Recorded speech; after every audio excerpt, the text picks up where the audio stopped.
Hey there guys, welcome to the next video here on the DuctTapeStuff channel. In this video I'm going to be going over how to vote for the fourth contest. So that's pretty much going to be the main theme of this video. Alright, so the deadline has passed, the entries are in, and we have 163 entries in this contest. So 163 paintings. Pretty awesome. Not quite as big as the third contest on the channel, but nevertheless still a huge, huge contest. Alright, so before I go into how to vote and the polling and stuff like that, let me first say two things. Number one, if you are familiar with how the first contest went on the channel, then you're probably going to understand exactly how this contest is going to work for voting, because it's going to be set up exactly the same way. Second, that the polls do not go up until tomorrow, which is Tuesday, July 26th at noon. So before you know you watch this video and you try to jump on and try to vote, the polls are not going to go up until tomorrow, Tuesday, July 26th at noon. Okay? So you have a little time to figure this out and a little time to pick out your favorite paintings in my favorites. So let's get started here on how to vote.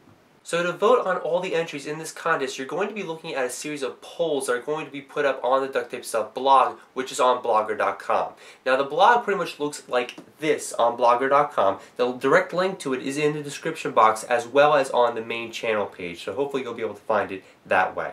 So once you get to the DuctTapeStuff blog, you're going to look for the most recent post on there, and the most recent post is going to look just like this. So once you go up there, you're just going to look for the most recent post that looks like this.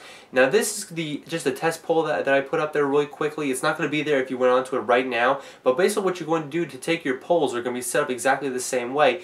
I don't know if you can barely see it, but it says like click to take survey on there. There's going to be a whole bunch of these because there's actually going to be 21 polls at 8 people each on each poll. So you're going to vote on as many of them or as few of them as you wish. So let's say that you wanted to vote on one of the polls. Now you're going to click on take that survey, and it's going to take you to another screen which looks like this. And you can see that you can click on your vote with a multiple choice question. It's only going to let you click on one, and you're only going to be allowed to vote once. Basically, it remembers your IP address for your computer, so you can only vote once per poll per computer. So if you have multiple computers, that's pretty much the only way that you can vote several times. So remember, you can vote once per poll, and you can only vote once per computer on each poll. So once you get to that screen and you click submit after choosing the person you want to get your vote, you're going to be taken to a screen just saying thank you for voting on SurveyMonkey and blah blah blah, stuff like that. SurveyMonkey is how this poll is set up, so that's exactly what's going to pop up after you click submit.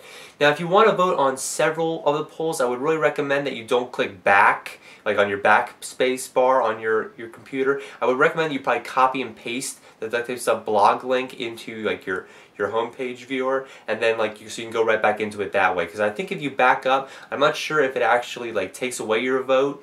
So I know you can't vote more than once per computer, but it probably, well, I'm not sure if it deletes it or not. So to be safe, I would probably just copy and paste the DuctTapeStuff blog link into the top if you want to vote on more than one poll, and just do that every time for different polls.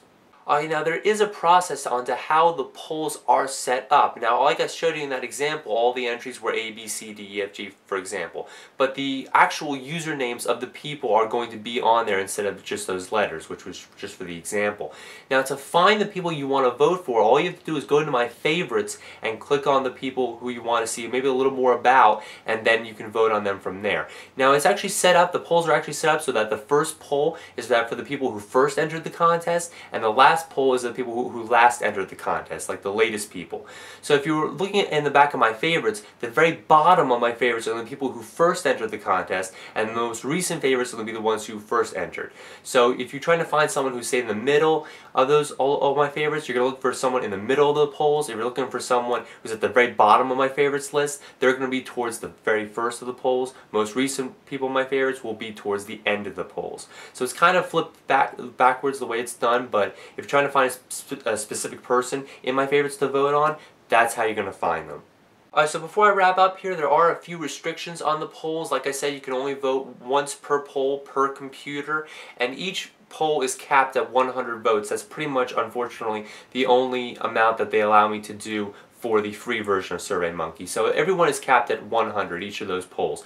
Once it passes 100, the poll will close, and once you click on it, it'll say this poll is closed, and you'll know that that poll has reached 100 votes, and that's the end of that poll. So after all the results for the polls are in, I'm going to be whittling down those polls into smaller ones, and we'll be able to vote on hopefully our first, second, and third place winners. But I'll be explaining how that's going to work in another video, and I'll just show you how to vote and when the voting for is going to start for those other polls coming up.